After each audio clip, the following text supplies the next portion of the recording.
கண்மணியும் அன்புவையும் பார்த்துட்டு செமையாக டென்ஷன் ஆயிடுறாங்க.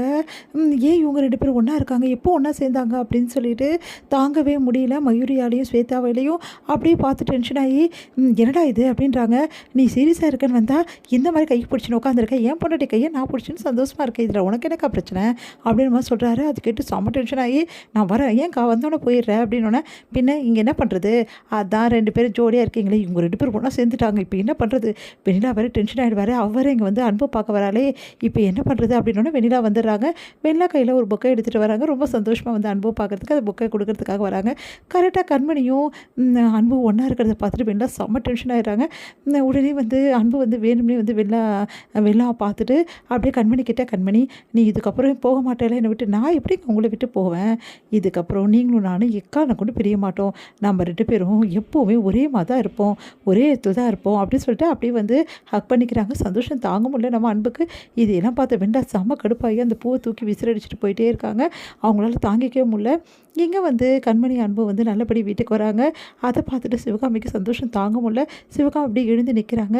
கண்மணி அன்பு ஓடி போய் அப்படியே ஹக் பண்ணிவிட்டு கிஸ் பண்ணுறாங்க அன்புவையும் கண்மணியும். இதையெல்லாம் பார்த்து பாட்டி எல்லாருமே அதிர்ச்சி அடைகிறாங்க. உடனே கார்த்தி சொல்கிறாரு, இந்த மாதிரி அண்ணனும் அண்ணியும் சேர்ந்துட்டாங்கன்னு சொல்லிட்டு பெரியம்மாவுக்கு உடம்பு சரியாயிடுச்சு, பேபி இவ்வளோ சீக்கிரம் நீங்கள் உடம்பு சரியாயிடுச்சு பார்த்தீங்களா அண்ணி, நீங்கள் சேர்ந்துட்டீங்கன்னு சொல்லிட்டு எப்படி சரியாயிடுச்சுன்னு சொல்லிட்டு பிக் மம்மிக்கு அப்படின்னு சொல்லிட்டு சொல்லிட்டு இருக்காரு. இதையெல்லாம் பார்த்து ஸ்வேதா செம்ம டென்ஷன் ஆகிறாங்க.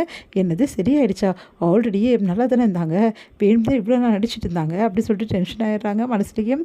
அடுத்து இங்கே என்ன பண்ணுறாங்க, வெண்ணிலா செம்ம டென்ஷன் பாட்டிக்கிட்ட போய் என்ன பாட்டி இங்கே நடக்குது அப்படின்னு, எனக்கே ஒன்றும் புரியல, என்ன நடக்குதுன்னே தெரியல, இந்த கண்மணி ஏற்றுக்க மாட்டான்னு நினச்சா இவன் ஏற்றுக்கிட்டு ஜோடியாக வரா, உண்மையிலே ஏற்றுக்கினாளா இல்லை நடிக்கிறாளான்னு தெரியலையே, எனக்கு என்னமோ அவள் ஏற்றுக்கினால தான் தோணுது, அவள் நடிச்சிட்டு இருந்தாலும் என்ன பண்ணுறது அப்படின்னு சொல்லிட்டு யோசிச்சுட்டே இருக்காங்க. உன்னை வெளில போயிட்டு கண்மணிக்கிட்ட, கண்மணி உங்ககிட்ட கொஞ்சம் பேசணும் அப்படின்றாங்க. உங்ககிட்ட எனக்கு எதுவும் பேச வேண்டியது கிடையாது அப்படின்னு கண்மணி சொல்கிறாங்க. நான் பேசியே தீரணும், என்கிட்ட என்ன பேசணும் நீ, இங்கே பாரு, ஏற்கனவே நீ அவங்களுக்காக வீட்டில் இருந்த ஆன்ட்டிக்காக, ஆன்ட்டி தான் குணமாயிட்டாங்கல்ல, இதுக்கப்புறம் எதுக்காக நீ உன் வீட்டுக்கு போயிட வேண்டியதானே அப்படின்னு கேட்குறாங்க. நான் எதுக்கு வீட்டுக்கு போகணும், எந்த வீட்டுக்கு போக சொல்கிற, இதுதான் என் வீடு, என் புருஷன் இருக்கிறதானே என் வீடு அப்படின்னு அப்படியே அதிர்ச்சியாக பார்க்குறாங்க. என்ன பார்க்குற, நான் நீ சொன்னோன்னே உன்னை வீட்டுக்கு போயிடுவேன் நினைக்கிறியா அப்படின்னோடனே, இல்லை நீ தான் அன்பை விட்டு பிரிஞ்சிட்டல, இப்போ தான் பார்க்குறல அன்பு கூட தான், இல்லை அவரை காப்பாற்றுறதுக்கு தான் இந்த மாதிரி பண்ணுறியோன்னு நினச்சேன். இங்கே பார், எனக்கு அன்புவை பற்றி நல்லா தெரியும், அதே மாதிரி ஒன்றை பற்றி எனக்கு நல்லாவே தெரிஞ்சு போச்சு. இவ்வளோ நாள் நான் அன்பு வெறுத்திருக்கக்கூடாது, ஒன்றை வெறுத்திருக்கணும், ஆனால் நான் மாற்றி வெறுத்துட்டேன். அன்பு எந்த பாவமும் செய்யாதவர், அவர் மனசு ஃபுல்லாக நான் மட்டும்தான் இருக்கேன், ஆனால் அதை புரிஞ்சுக்காமல் நான் இவ்வளோ நாள் தப்பு பண்ணிட்டேன், ஆனால் இதுக்கப்புறமும் நான் தப்பு பண்ண மாட்டேன். ஒன்றை பற்றி நல்லா தெரிஞ்சுக்கிட்டேன், நான் கூட இருந்தே குடிப்பறிக்கிற ஒன்றை போயிட்டு நான் நம்பிட பாரு, என்ன எதில் அடிக்கணும் எனக்கே தெரியல அப்படின்றாங்க. என்ன கண்மணி ரொம்ப ஓவராக போயிட்டுருக்க, நான் என்ன பண்ணேன் அப்படின்றாங்க. நீ என்ன பண்ணலை, நீ பண்ண வேலை எல்லாமே எனக்கு தெரிஞ்சு போச்சுடி, நீ எப்படியெல்லாம் என்னை அன்பு பிரிக்கிறதுக்கு திட்டம் போட்டு ஒவ்வொரு நாளும் பண்ண, அந்த விஷயம் எல்லாமே எனக்கு தெரியும்.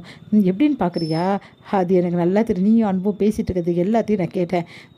உனக்கு அசிங்கமால என் கூடவே இருந்து என் புருஷனே அபகரிக்கணும்னு நினைக்கிறீ, நீ எல்லாம் ஒரு ஃப்ரெண்டாடி, சின்ன வயசுலேருந்து உங்ககிட்ட பழகணும்னு நினச்சாவே எனக்கு கேவலமாக அசிங்கமாக இருக்குது. இங்கே பார், நீ என்னால் தான் இந்த வீட்டுக்கு வந்த, இப்போ நானும் அன்பும் ஒன்றா தான் இருக்கோம், நாங்கள் 2 பேரும் ஒன்றா வாழணும்னு நினைக்கிறோம், எங்களை டிஸ்டர்ப் பண்ணாமல் மரியாதை இந்த வீட்டை விட்டு போயிடு, வீட்டை விட்டு போகலன்னா நீ எப்படி போக வைக்கிறேன்னு மட்டும் பாரு, இந்த கண்மணி என்ன வேணால் செய்வா என் புருஷனுக்காக, புரியுதா அப்படி சொல்லிட்டு போகிறாங்க. அதை கேட்டு வெண்ணிலா செம்ம டென்ஷன் ஆயிருங்க. நீ இருந்தால் தான் நீ செய்வேன் அப்படின்ட்டாங்க.